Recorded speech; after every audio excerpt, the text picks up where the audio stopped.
I love dynamite, dynamite. My throat is sore, my throat is sore. I don't really care anymore. We're gonna review it some more, baby.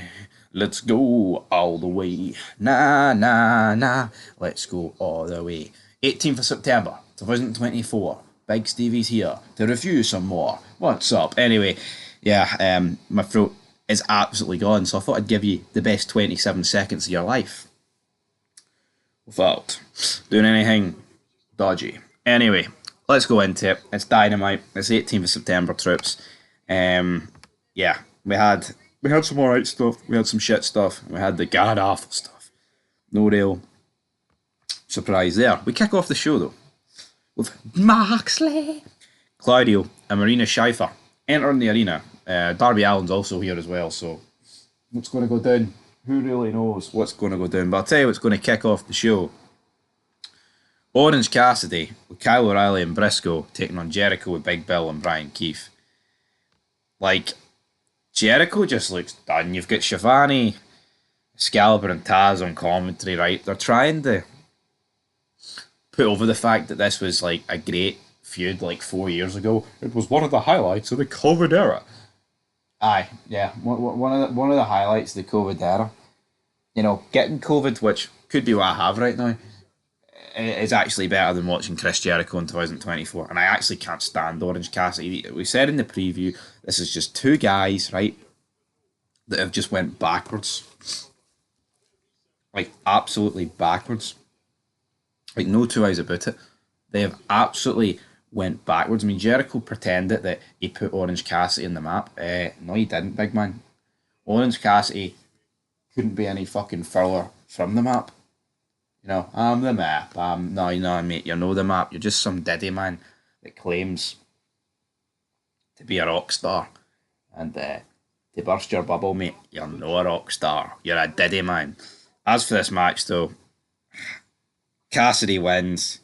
You just got distractions for both sides. Mark Briscoe looking meffed out. Big Bill looking straight edge because he's sober, so fair play to Big Bill. Brian Keefe looking like a midget. Kyle O'Reilly like a fish out of water. You know, it was his old tag team partner, Bobby Fish, but you know, it's like a 20-minute match, but when you're watching the clips, at least it's not 20 minutes, but Jesus Christ. Table spots, all that shite, who knows. Pac and Claudio say they haven't heard for Wheeler Yuta since the pay-per-view. We're not mad, we're just disappointed. We'll see what happens tonight. Then Wheeler Yuta cuts an absolutely awful promo. Right? He says he left his title in the locker room, but I'm going to commit to defending his Trios Championship at Grand Slam next week. So obviously, we've got this scenario where these are the Trio champs and they're going to have to defend it despite the fact that they nearly killed Yuta and pretty much nearly killed Daniel Bryan. Weird, to say the least. But I mean, people. I mean, I think it was Elite Poppers on Twitter. That fucking loser, getting erect, hard on. Oh, look at the acting here, for fucking Wheeler Yuta, and it's like, oh, his heart's broken since they did it to his mentor, his daddy, Daniel Bryan. It's just like, do people not realize this is fake as fuck? And see when you tweet, like it's real. You know, it's embarrassing. You know, and before anyone turns around and says, well, what's the difference between doing that with a TV or a movie? It's kayfabe. You know what I mean? Like, the difference to me is kayfabe. It's embarrassing. Wheeler Yuta can't act. He's fucking horrendous. But, you know, I think the key difference is with TV shows and movies, the people that play characters in them, they don't, you know, they don't play their characters outside of it and ruin the character on the television screen. I think that's the key difference for me. Anyway, let's see here. Hook then takes on some guy called JD Ink. The guy had a lot of ink, to be fair to him. So, yeah, he wins. Like, what are we doing? Like seriously, like what was even the point? Can someone enlighten me? What was the point of this? But then backstage with Christian, he's like, I'm going to hold the championships with my son. He then batters Kiss Sabian verbally. He says, I've no time for you, but we will bury you next to your father in the dirt. Christian Cage, man, what a fucking beautiful man. Christian Cage. This guy should. This guy deserves all the championships, man. You know what I mean?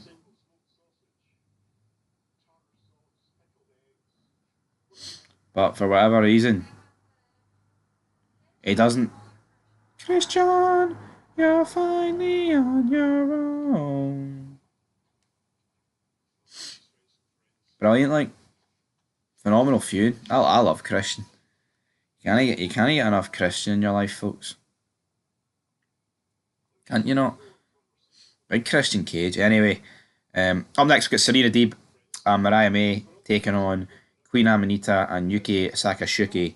Winners via DQs, Yuki Sakashuki and Queen Amanita. Do you care? Are you not entertained?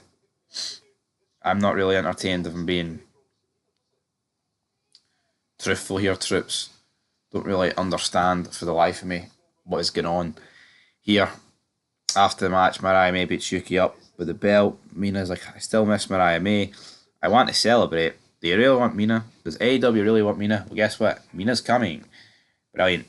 Phenomenal feud. Fantastic. Then after some technical difficulties, the video package of the history between Nigel McGuinness and Bryan Danielson is shown.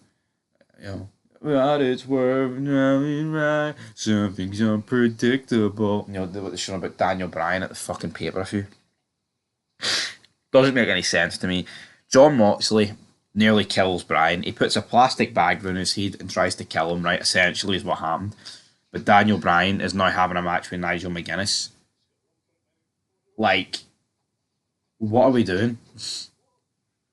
You know, this would be like Austin, right? Finding out that Triple H is the one that put it in motion for him to get run over. And he's like, yeah, I want you, Triple H, but I'm actually going to wrestle this guy I wrestled, 12 years ago in Smoky Mountain Wrestling because some people thought we had a good feud then. Can no one see the problem with fucking professional wrestling, folks? It's awful. And this isn't nitpicking. This is picking holes through everything. It's incredible how shite it's fucking become.